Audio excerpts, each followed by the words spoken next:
I was like ready to sell the house, downsize, and get really lean. Sure. She was not at that stage. she was at that necessary stage. Either. No, you were ready to go. I was ready to go. But welcome to P&L, Priorities and Lifestyle, with your host, Rob Schultz. Rob is the founder and president of Schultz Wealth. All opinions expressed by Rob and his guests are solely their own opinions and do not reflect the opinion of Schultz Wealth Limited. This podcast is for informational purposes only and should not be relied upon for investment decisions. Please refer to our website for more information. Welcome everybody to P&L, Priorities and Lifestyle. I am your host, Rob Schultz, and today we have Dane Craig in the house. Dane, thank you for coming. Well, thank you for having me. I'm always really excited when we have actual entrepreneurial business owners on. From time to time, we like to have the centers of influence, as we like to call them, those like us who work with the business owners, but it's a great treat when we have somebody on that not only built up a business, but then successfully transitioned and is on the other side of that, and that would be you. I am. That's recently, exactly where I am. Recently, like 3 months ago or something like that. That is correct. Yeah. So how's it feeling? Feels good. I mean, Okay. it's mixed feelings. Trying to deal with what we talked about earlier was just what do I do now? Because I've worked myself out of a job. I was successful in doing that, but now trying to acclimate to what's next. I'm still with the company for at least 3 years and then may work for a good long time with them. But I had essentially pretty much delegated most of my roles, with the exception of some account administration, etc. So what to do with yourself now? Mm-hmm. Oh man, this is going to be good. Good. Because this comes up a lot, and it's a concern that a lot of business owners have. So it's going to be great talking about that. But let's start at the beginning. So you became a business owner, you loved it, now you're on the backside of it, so to speak, still working, but kind of on the backside of a transaction. What do you remember back, like why you actually wanted to go into business for yourself, or was it by accident? No, I've always been driven that way. Really? Since it's a kid. So yeah, from cutting grass to making some serious coin while going to college and being married, made more money cutting grass than I did coming out of college. That's a real career. Landscaping is a big industry. Landscaping was a nice way of calling cutting grass. Okay, all right. Yeah, so you started out doing that and kind of caught the bug. Caught the bug early in life. I know my dad wanted to, but never got the opportunity to. He passed before that. My dad was in automotive parts sales and stuff. So, but and just caught the bug. Yeah. And so, went through life, went through college, started the job. I was married and we had children, and I still had that bug. But then I also had to make sure I had enough money to pay for the home, absolutely, children, and provide, etc. So it was hard to risk, but we eventually, thanks to my wife reading a book called Wild at Heart about raising young boys, and we have 3 girls. And so basically she was trying to raise you? She was trying to understand the psyche of a young man. Okay. And so she read that book and she got a little more comfortable with the idea of starting a business. And she said, Dane, I think I understand. Let's do it. So when was this? She read it, and then we kind of come to an agreement in about 2002. Okay. But it was... How old were you in 2002? 2002, I would have been 37, going on 38. Okay. Had all 3 children. Mm-hmm. House payment. Had a car. Had all the bennies. And it was difficult to consider going to work for somebody. Leaving a decent paying job with all the bennies and then going to nothing, because we didn't pay ourselves for 2 years. We lived off of, I know you're not going to like this, but we lived off our 401k. Oh, sure. So no, that's a very common way to start a business, and launch out when you have the desire to do that. So what were you doing in 2002 when you made the leap? What was your job at that point? I was managing a local chemical distribution facility. Okay. They were a small timer. They were a former competitor and everything. And then we eventually We grew them nicely while I was there, and then really started getting the itch to start my own. Had made some inquiries with my owner at the time, and he was not interested, and I totally got that. Yeah. But eventually we started, and we didn't look back. Okay, so when you started the new business, though, was this in distribution or transportation or both? It was in distribution. Okay. So at that point in time, we didn't package anything. All we did is we bought, inventoried, resold, and we delivered. That's it. So I went from a sales position, having a company car, to driving a truck and getting my hazmat endorsements. And at that point in time, we started with one tandem axle truck, bobtail. And we eventually grew. And probably about 2.5, 3 years later, we bought some property, built a facility, and then started buying the big rigs at that stage. Okay, so that's when you got more into the transportation side. Right. Okay.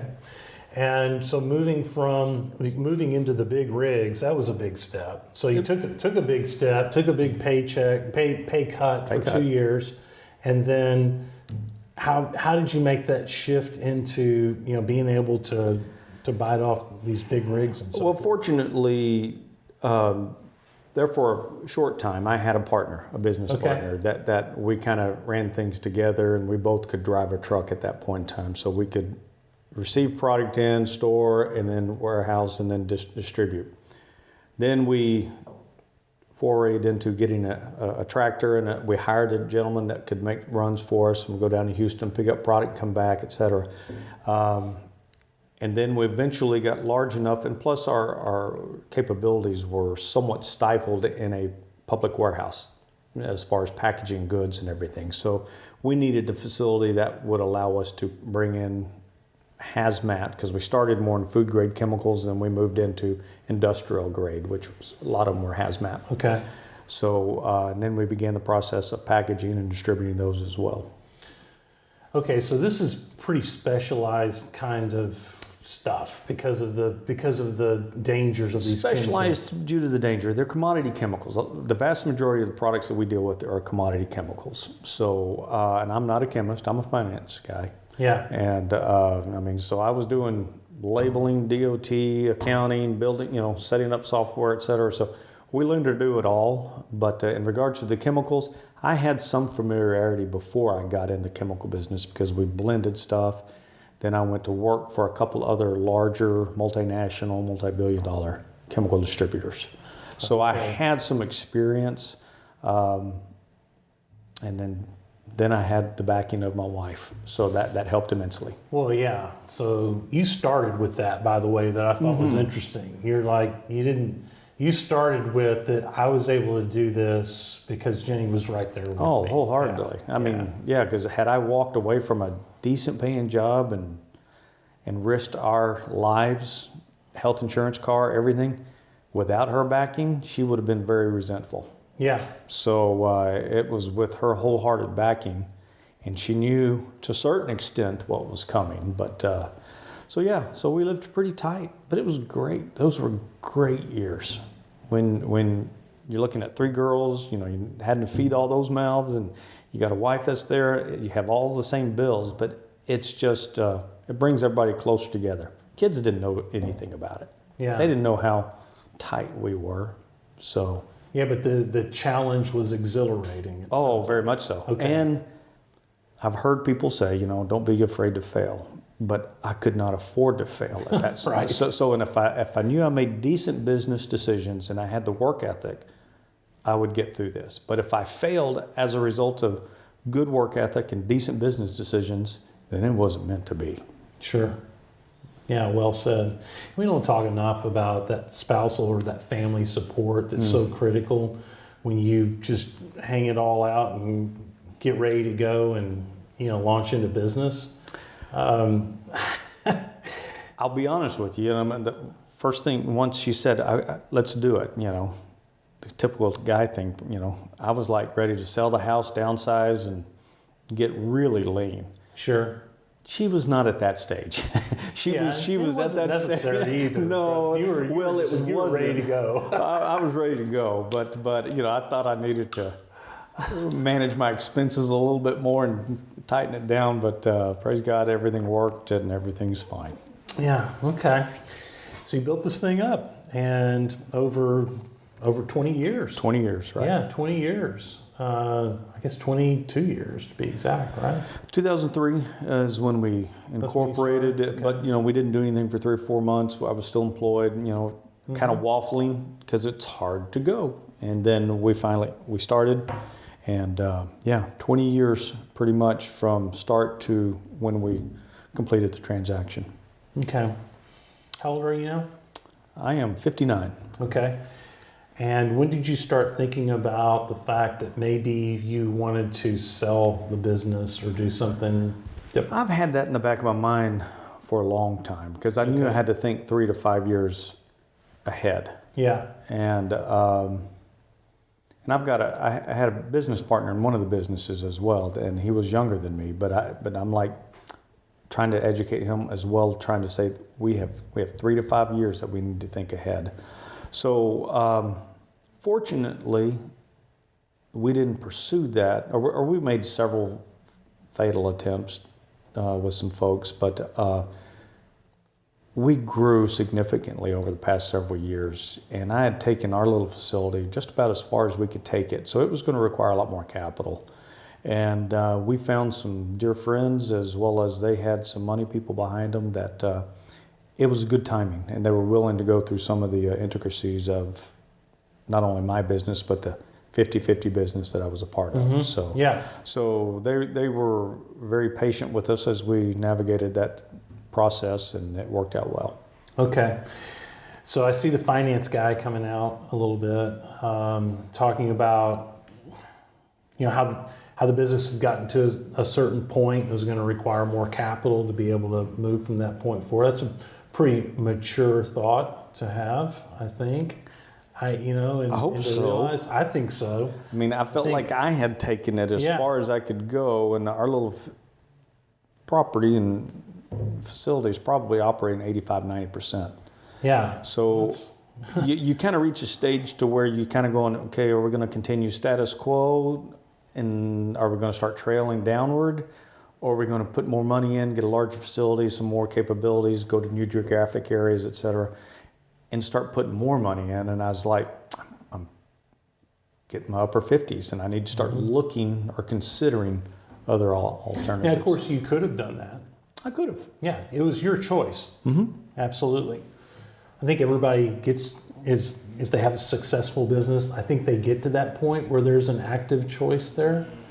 Sometimes there is an active choice, yeah. but I also told myself a long time ago, if I ever got to the point where I was just running a business status quo and I was just there pulling a paycheck and not contributing as much, it was time to put it in the hands of somebody else. Yeah. To take it to another level, because I did not want to be complacent, and I did not want to be a drain, even on my own company. I did not want to be a drain.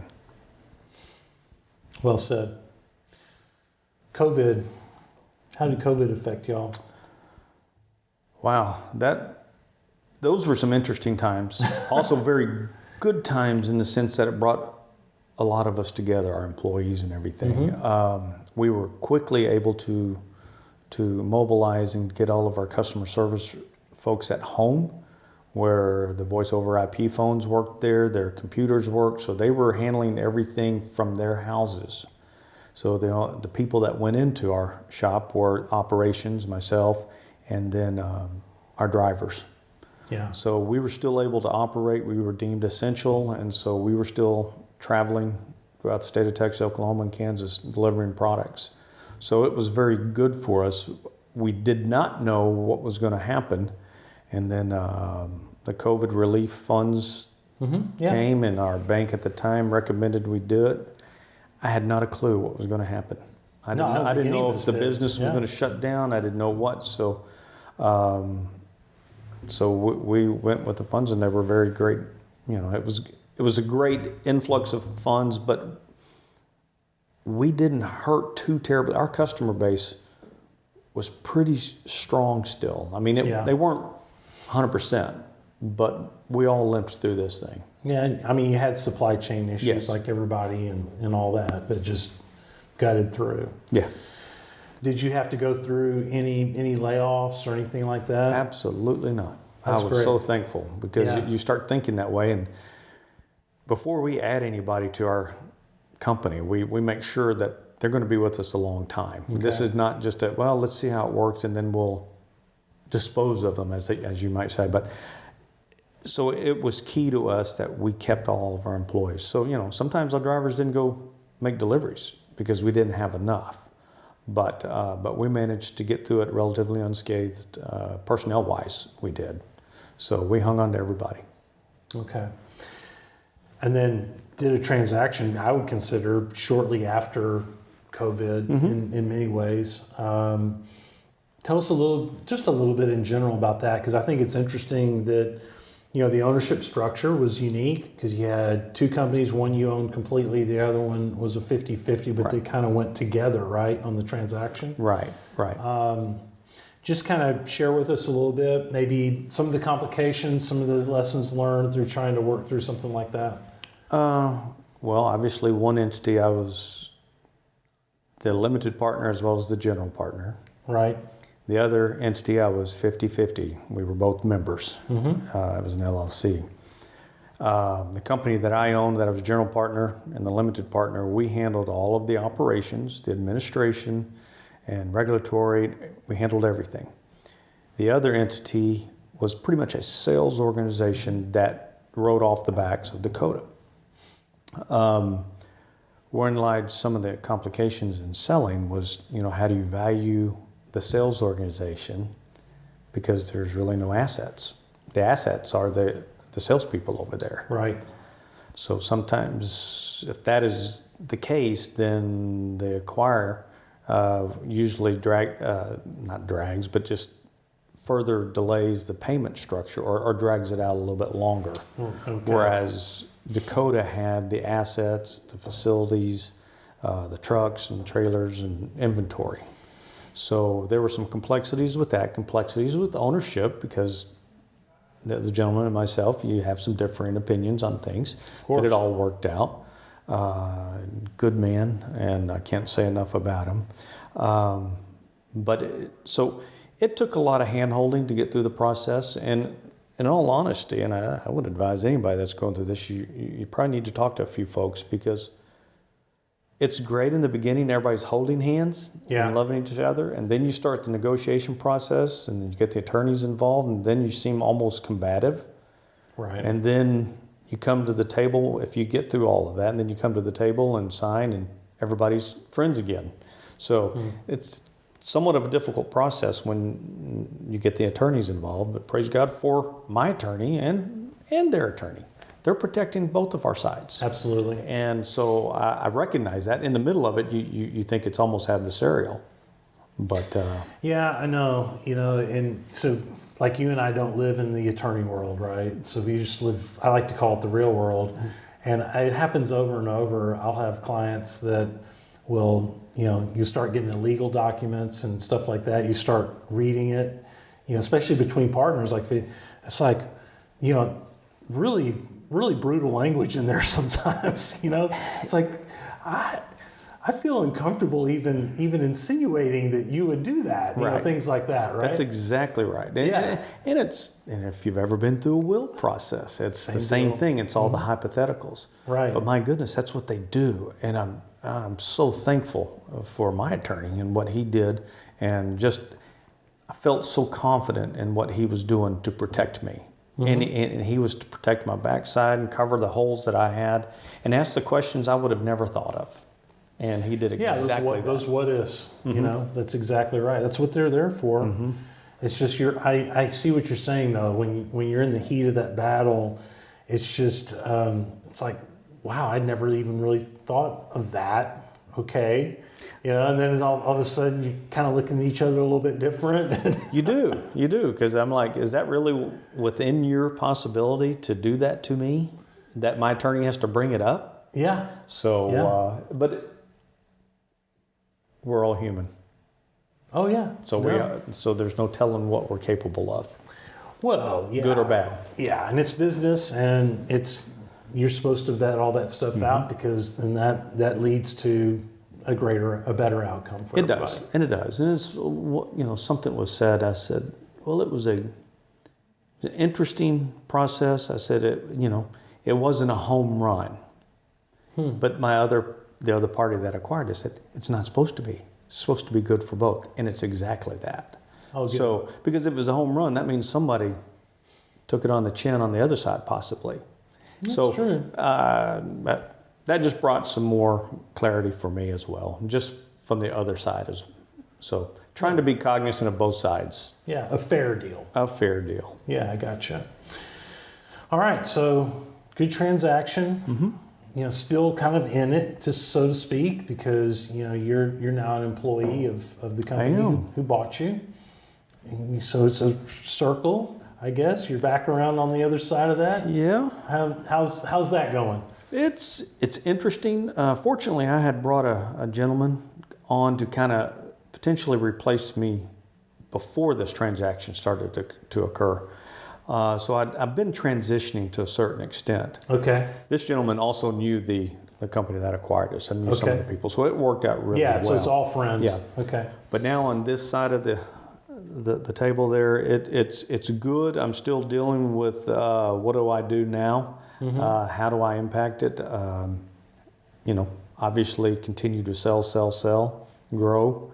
Okay. But there's also, I've handed off most of the reins, so I'm going to have to probably pick up some of my sales capabilities or work with my sales folks and see what else we can do. So I was talking with a client of mine earlier today, and this kind of came up, the difference between being a business owner and being an employee. And it just seems like as a business owner, the day goes by pretty quick, because there's so many things that there's always something that needs to be done. But as an employee, like you said, you kind of have your lane, and then there can be dead time. Is that kind of what you're thinking, or is there just like not as much to do? No, well, some of that, some of this, our financials, we still are in charge of those. We're still in charge of our receivables. We're still doing everything the same way that we did before. But instead of sending financials to the bank, we send it to the acquiring company. Okay. So we're still in charge of everything, and we run a good shop. We watch our inventory, we watch our money, turn them both. And so, but I've got such good people. Yeah. And I have the ultimate faith in my people to run this company. And so I was already getting there without the acquisition. So Gotcha. it's trying to get comfortable being on this side of the acquisition, being on this side of all the delegation of responsibilities. And that's where I'm struggling a little bit, but that's a good thing, because I've always been told you try to work yourself out of a job. You get good people, let them do good things, manage your processes, and then stand back. And so we are there. So this side of the delegation, so you still have a good deal of responsibility, but just less of the actual work that you need to do. Correct. Okay. And I'm a worker bee. So it's weird to not be packaging or doing the accounting or driving a truck or this. I've been out of the driving for a while. People didn't like it when I drove. So that, or if I went outside to package, my guys were like, "Why is he out here?" But no, it's getting to more of the delegation and totally admin side of the world, and that's for a worker bee you're used to doing, and so it's a little different. So I would argue, and you said that you were working this way prior to the transaction. They were all working towards that, regardless of whether we sold our business or not. And I think it's always hard. We talk about it a lot with clients and with folks that come onto the show. That it is really difficult when you've been, like you said, a worker bee, which every entrepreneur who starts a business is a worker bee for a good long while. And then you get to where it's like, okay, now I'm more of a thinker bee, Yep. And that's hard. And taking that thinker bee, whereas before you thought and you did, and then you thought and, praise God, you made it happen. Yeah. Now you think and you go, how do I make it happen? How do I make it happen through others? Correct. As opposed How do to I me lead? do it. Right. Correct. Right. Yeah. So it's thinking, it's leading, it's not necessarily doing. And that is a completely different day. Oh, it is. Especially as we get older. Yeah. And physically can't do what you used to do. Sure. No question. Yeah. Okay. So that's kind of some of what you're struggling with right now. A little bit, yeah. Okay. So, okay. But life is good. I can't complain. Well, no. I've got you helping me and everything else. All So right. all is yeah, good. you're coming out real well on this deal, Yeah. and you're in really good shape, which is great. Yet at the same time, as you peek over the horizon and you see yourself maybe not in this role anymore at all, since you're working yourself out of a job in essence. Any anxiety about that? Any concern about what you're going to do at that point? Anxiety because I don't know what it is that I'm going to do. Okay. So just not knowing exactly what I'm going to do. Am I going to continue on? Am I going to do something else? So there's a little anxiety with that. Okay. But outside of that, life is good. I cannot complain. I should not complain. So Yeah. And it's good to have options. Right. Right. But options mean decisions. Right. Options, generally mean that there's uncertainty. All that kind of stuff is normal, isn't it? Very normal. And so it's all good stuff. I mean, first world problems here. So, I mean. No question. Yeah.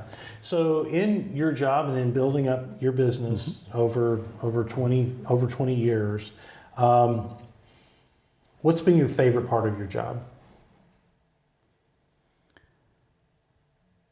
Seeing the business as a whole grow and fine-tune its processes has been fun to watch, because you get to a certain level and you start looking at each, money turn, inventory turn, how are we doing, how's our people doing, how's our operational process, and starting to delve into that and tighten it down every year, kind of looking at what we could do to improve. But probably more than anything is just seeing the good people, how encouraging my drivers, my ops, my admin, my sales, they're just solid people doing good things. And so seeing good people do good things is probably the most encouraging thing. Yeah. Okay. So the people and processes. Okay. So sometimes what you can do is you can think about, as you move forward and not as a business owner, how can you fit people and processes into your life again, right? Well, that's what we're trying to do, and as the inquiring company is doing, they're trying to build a national presence through regional companies like ourselves. There you go. And so I think we will have the opportunity to take our learning curve and what we've done over the past 20 years, and maybe implement some of those with their own little caveats of specialties and uniqueness to their business. But so I'm hoping that will occur. That would scratch that itch, wouldn't It would scratch that itch immensely. Yeah, so that's really exciting. So yeah, that's a great way to finish out. Yeah, absolutely. Go and share your talents in other areas and expand and have an impact. Right. Have a very large impact, actually. Hope so. Yeah. But hopefully, yeah. But So it you all don't depends know. upon the companies that are being acquired. Yeah, that's right. It was pretty uncertain when you decided to go without a paycheck for 2 years. Yes, very much so. So you can have a little bit of uncertainty at this point and be all right. It's a little different now, so yeah. It's a little different, yeah. But you look back and those were fond memories. Yeah. Those few years, it was good times. Yeah. And so. Well, so in this talk, like I said, I really wanted to talk through kind of that post-transaction part because I think, and I say it all the time, I say you have to be excited about what that looks like. Just like you were excited and anticipating and also somewhat scared when you went into business, I think sometimes that transition after selling your business can feel the same way. And then, the best way to deal with it is to find something within your world that you can get excited about that fits within those boxes of what made you excited about getting in business in the first place. And that is where we are. trying to get there, deal with the moodiness of the ups and downs. But in the world of sales, you're always ups and downs anyway. So this is it's a little more intense right now. But yeah, we're looking to see where we can best fit and best serve. Yeah. So transportation as a whole is still kind of tamped down a little bit, is it not? Or is it coming back a little bit? Or I know yours kind of specialized. Well, we've always taken possession of most all of our products and delivered most of our products. So we had some control. That's part of the control freak that I am. So everything you transport is something that's within your distribution realm.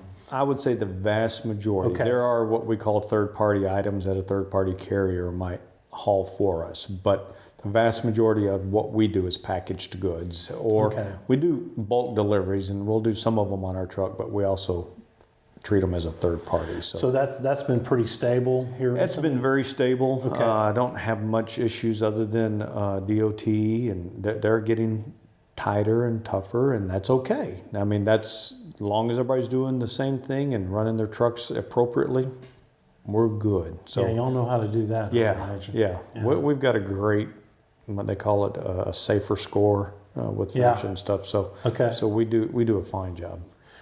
How many states are y'all transporting in? Mainly Texas, or is it? Yeah, Texas, Oklahoma, Kansas, and eastern New Mexico. Okay. So currently looking to see if we need to expand further in certain areas of Texas or possibly Arkansas, Louisiana. So seeing if we need to go into some new geographics. Yeah.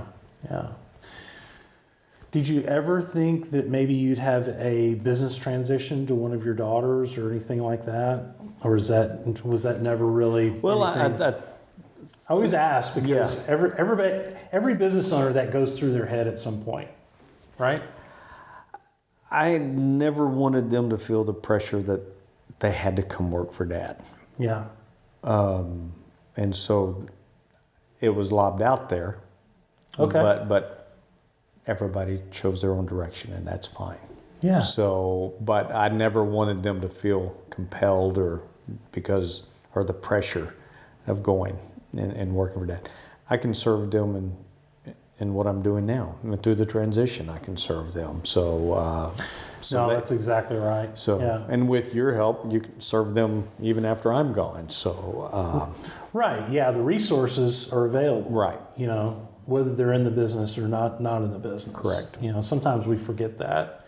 I really like that the way you put that pressure, because I think sometimes we don't realize that is pressure. As an entrepreneur first generation, sometimes we think of it more as a huge opportunity, and we don't realize that pressure that's there, and it's real. You said it earlier with options. Yeah. If that, it would have been limited options if I said, could you please come to work for Dad? Yeah. Then I would have limited their options, and I never wanted to do that. Yeah, we want to raise our kids to be able to find their own passion, right, and do what they feel excited about. Right. How realistic is it to think that it's a high probability that they're going to be passionate about the exact same thing that we are? And in all honesty, I still marvel I ended up in the chemical distribution business. I'm a finance major who went to work in the banking world, and we managed shareholder records at that point in time, then went to blending soaps and stuff, to then going to work for one of my suppliers. And here I am doing the same thing that one of my suppliers used to do. So I didn't have the expertise in chemical distribution. You just kind of go with the flow and make good decisions, and it's interesting to, the paths that we end up taking. So. Oh, there's no doubt about that. And you say all that, and I hear finance, I hear just business owner. That's the thing is, right. And it's hard to get like super crazy passionate just about chemicals, right? But it's the processes and the people. You're right. Yeah. Because what you just said is, I feel like I can do what I do now pretty much in any industry to a certain extent, but it's money turn, inventory turn, and knowing customers, et cetera. So I think I could take that beyond chemical distribution. Yeah, you could take it beyond that. You could do it within a charitable realm. You could do it within a consulting realm. There are all sorts of ways to use that skill and that ability and that passion. Yeah. No, I agree with that. It's good. It's all good. So, yeah. But it's when you're in the beginning, it's your total focus. But when you kind of look up, you see you can be impactful in other industries or doing other things, other businesses, et cetera. Yeah, for sure. So Dane, when you sold your business, you did not use a broker, No. correct? And you'd been in the industry for 20 years. You knew the people that you sold to. Tell us kind of why you went that route instead of, like, as people say, going to market and that sort of thing. I knew the people. Yeah. And there's a certain comfort level of knowing the people and the ethics and integrity that you're working with, and if you're handing your baby to. So. And y'all knew each other for years and years, and maybe even talked about this from time to time? Yeah. Oh, okay. Yeah. It's really common, by the way. He had a previous life with another company, and the one gentleman that I started with, but then moved to a company that had some large money behind him, or some families that he was a hedge fund manager and managed their investments, and so that worked out very well. But the group as a whole, I like what they say and I like what they're doing. So and ethical, moral, top-notch folks. So one of the advantages it sounds like, is these are just people that you knew. It wasn't one of those deals, because one of the things when you go to market, so to speak, you have, it's like a dating app, right? I mean, so you have to ramp up and get to know each one of your prospective suitors, in a very short period of time. Sometimes they're in your industry, sometimes they're not. Yet the advantage here is that you had seen them in the industry, you knew them, you all talked, and et cetera, and so forth. I was fearful of just going to market. Yeah. Who am I going to align myself with? And I don't know everything about them. They could come in and turn us upside down. Yeah. And I had never got that impression, and even through the negotiations and everything, I'm very happy with the transaction that occurred. Just throwing us out on the market, could we have gotten a larger EBITDA figure? Possibly, but I would have been more fearful of what they would have done with my people and the business as a whole. Yeah, so that plays into something that definitely, when you did your transaction, makes sense to me, and that is that it's more about just the top dollar, or more about the money. Wholeheartedly. It's about a lot more than that. Like you said, you wanted some place for your people to be happy, and et cetera. And it's hard to do that if you're going for top dollar, right? Well, if I went for top dollar and sold to one of my multinational, multi-billion-dollar companies, they could have swallowed us onto their platform and released some personnel. And I mean, okay, Dane's pocketbook would have looked good, but Dane's mind would have been messed up because I hurt a lot of people. I didn't hurt anybody in this transaction. Yeah, and not only that, there may even be an opportunity to repeat this and go forward with stuff. So there was a vision for the future as well, a potential one. And my people are growing as a result of this. So I got several folks that are able to think beyond our company. They're starting to think about some of the other companies, sister companies. So that's good. That's good. It sounds like it's turning out really well. It is. Yeah. It is. Okay. So, and part of my function is to relay that message to prospective companies that the entity may be acquiring. So, so I think it serves us all well that we did this, and then I can go out and tell my story. And if it resonates with other owners or folks that are looking to exit the business that have no successors or whatever, then hear my story. Yeah. So these would all, when you go forward, these would all be, more like independent chemical distributors in different parts of the country? More than likely. Okay. More than likely. Has there been much other wrap up within your industry? I'm seeing a little bit of it, but there hasn't been a lot yet? Not a whole lot, but I think we're on the cusp. But Okay. I've seen one of my friendly competitors just get swallowed up by a large multinational. Okay. So I wish all of them well. So a large multinational, meaning somebody that not only does the chemical distribution, but maybe has different global levels. implications. Yeah. Yeah, much more vertical. Much more. They're still doing distribution, warehousing, and everything. They're not necessarily into the manufacturing side. So, but they're just more on a global basis. And so we've got 2 large global competitors, and then we have several, folks that are just focused on the United States and stuff like that. So there's still plenty of independents out there. So yeah, okay. So maybe you are on the cusp. Yeah. There's a huge opportunity out there. I think there's an opportunity. Okay. So the success of this entity acquiring us will be measured by how more of the independents maybe come to the fold. Okay. So if we show that it's a very good for the individual and the companies, I think this will be a good thing for Yeah. them.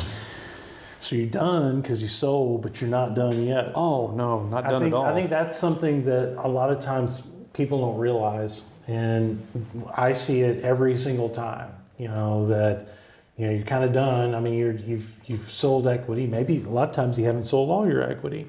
Probably have earnouts. You have all kinds of stuff going on, but you're done. But you're not done yet. No. No. And there's still other things out there that, in some ways, are more exciting than what was there before. Very much so. Putting all the puzzle pieces together for this entity will be exciting. Now, to what extent I'll be a part of it, I'm still learning, but that's exciting. Yeah. So, and to be able, like you said earlier, is use your thinker. Yeah. So be able to think a little bit more, and I'm not into necessarily the day-to-day ops anymore. I'm more thinking of more in a visionary casting capabilities. Yeah. So yeah. Yeah, start moving that direction. Yeah. Yeah, that's good. So as far as the where was I going? So as far as like when you went into business, I guess with somebody that you'd known for a while, it seems to me another thing that I see is I'll see people that aren't ready yet to think about or a transaction. So maybe they're like, okay, I'm 50 and I don't want to think about that.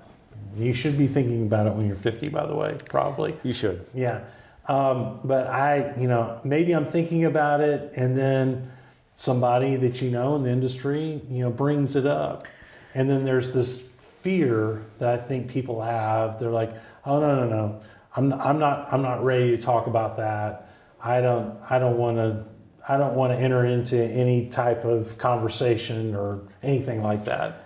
And you didn't have that, it doesn't sound like. No, because again, I'm in the business of inventory turn, money turn. Mm-hmm. Well, I have an asset that I've built up that it could turn, and the asset was my company. Yeah. And so I was always open. Always open. I think that's smart. And you run a business as if it is for sale. So that's why tightening those processes, money turn, inventory turn, that's why you focus on all that all the time. So if somebody looks and they like what you're doing, they'll pay you a fair amount. So no, I didn't have any issues with talking to people. Yeah, and I think that's good advice. I think that you should be talking to people continually. It gives you, like you said, it gives you an idea as far as whether you're running your business in the right way. Because, like you said, the right way to run your business is in a way that it's ready to sell, right? It also gives you an idea maybe of a realistic valuation of your business. Wholeheartedly. Otherwise, I think a lot of business owners are running around out there with an unrealistic idea about what their business is worth. Yes. They're unrealistic and ill-prepared. Right. and not talking to people. You may be closing off a window that could be opening up for you into new areas, new products, new territories. Sure. That you've been closed off to. So I always like to think out loud and think out of the box, and That's true. I think being open to that helps significantly. No, I do too, and I think that's one way to make sure that you are thinking about it and you're being prepared and proactive and able to do a transaction while you're relatively young, and get out when the getting's good, so to speak. I would say that the other part of it obviously is just timing from the standpoint of the market and things like that. Sometimes that's kind of out of your control, I think. That is. There's always economic forces going on around the world and stuff, and you just never know. But I mean, as you say, with some of your investing, you can't always be, you can't be market timers all the time. Same thing for your business. Because when the opportunity arises, it arises. Yeah. Good market or bad market, here's an opportunity you need to consider. So. Yeah, and I would guess that doing a transaction last year, and it depends on industry, you didn't hit it at the top, just like I can't hit it at the top when I try to sell a stock, but you hit it probably right at the good timing for you and your family, which is more important. I had the choice of not selling. Absolutely. And I could have walked away at any time. Absolutely. And so we chose not to. So it was the right time for us. Yeah. And I think a lot of times that gets deprioritized or becomes a sticking point for people who are thinking about doing a transaction, and it becomes almost an excuse to procrastinate.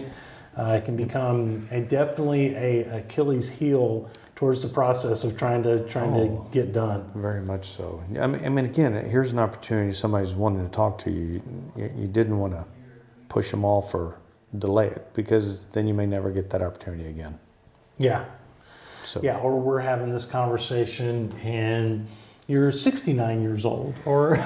Yeah, and that's what I was getting a little fearful, because it really came more to light once I hit my 50s. Yeah. And I started thinking, okay, I'd been doing it about 13 years at that stage, and I was like, are there folks doing this that are bigger than me, that have bigger aspirations, bigger visionary casting out there? Yeah.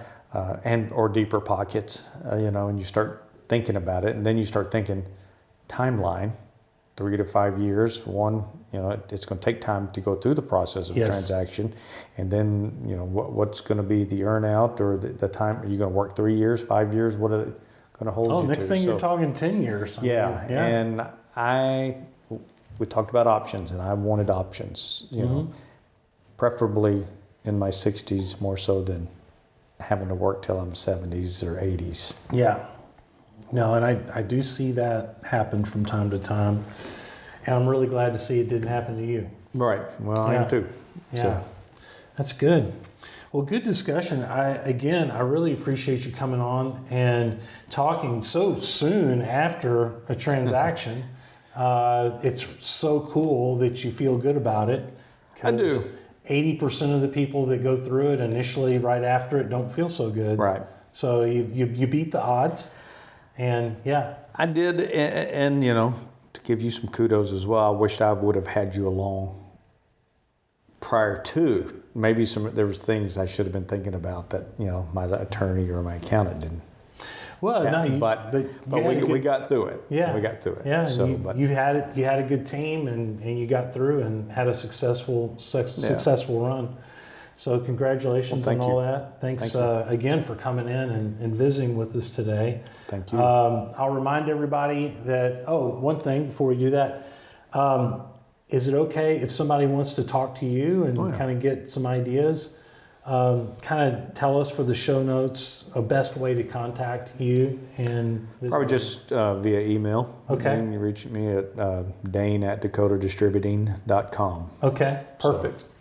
So you're welcome to talk to Dane if you have any questions about his exciting transaction and kind of his process and where he goes from here. Please reach out to him.